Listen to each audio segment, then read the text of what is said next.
भाइयों बहनों और मेरे प्यारे देशवासियों, आज मैं आपसे एक सच्चाई साझा करने जा रहा हूँ। एक ऐसी सच्चाई जिसे सुनकर कुछ लोगों के दिल दहल सकते हैं, लेकिन जिसे छुपाना अब संभव नहीं। सच्चाई हमेशा मीठी नहीं होती, कभी कभी सच्चाई बहुत कड़वी होती है, लेकिन वही कड़वी दवा हमें बचाती है। हम मंदिरों में जाते हैं और भगवान से मिलने जाते हैं, लेकिन कई बार लौटते वक्त पाते हैं कि हमारी आस्था का रास्ता किसी इंसान के हाथों में बिक गया है। कोई कहता है कि मेरे पास सीधा रास्ता है, मेरे पास पर्चा है, मेरे पास भविष्य है, और हम मान भी लेते हैं। यह सब क्यों? क्योंकि हमारे दिलों में भक्ति है। लेकिन भक्ति का जुनून ही ठेकेदारों के लिए सबसे आसान शिकार बन जाता है। सदियों से लोग पूजा करते आए हैं, लेकिन परंपरा और प्रबंधन अलग चीजें हैं। जहां व्यवस्था बनती है वहीं ठेकेदार भी पनप जाते हैं। धीरे धीरे वही लोग भगवान और भक्त के बीच में खड़े हो जाते हैं और कहते हैं कि पहले हमें प्रणाम करो, पहले हमारा चरण छुओ, तभी दर्शन होंगे। सबसे खतरनाक बात यह है कि जब भी कोई सवाल उठाता है तो ये ठेकेदार भगवान को बीच में खींच लाते हैं। कहते हैं मेरा भगवान झूठा नहीं है, कोई मेरे भगवान को मत लाओ बीच में। सुनो भाई, यह बहाना है। भगवान तो कभी झूठा नहीं होता। भगवान सनातन है, सच्चा है, अनंत है।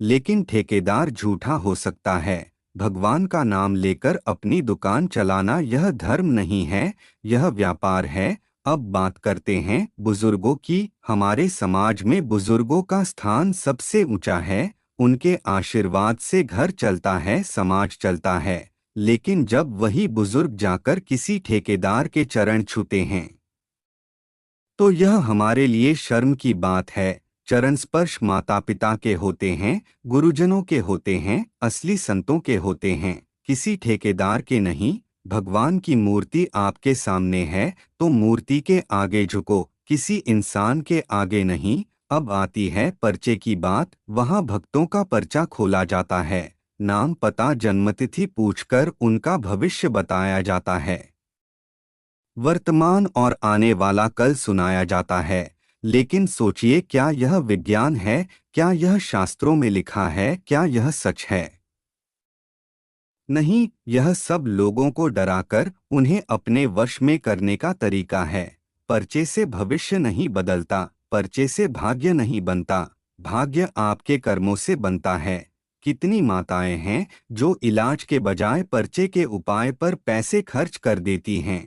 कितने युवक हैं जो रोजगार की जगह पर्चे में बताए उपाय पर भरोसा कर लेते हैं। यह आस्था नहीं, यह अंधविश्वास है।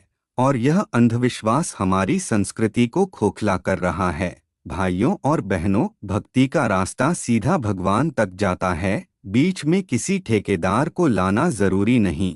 आस्था आपकी है, किसी ठेकेदार की बपौती नहीं। आपकी श्रद्धा किसी के कहने से नहीं बदलेगी, आपकी संस्कृति किसी के डराने से नहीं टूटेगी। वेद और पुराण किसी के बयान से नहीं बदलेंगे।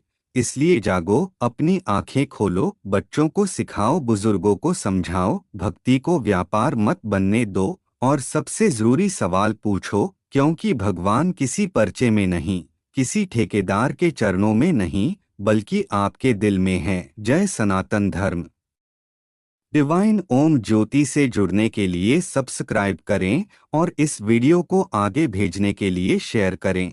और हाँ, अगर अच्छा लगा हो तो इस एक वीडियो के लाइक अंत जरूर तक बने करें। रहने के लिए आप सभी लोगों का बहुत बहुत धन्यवाद।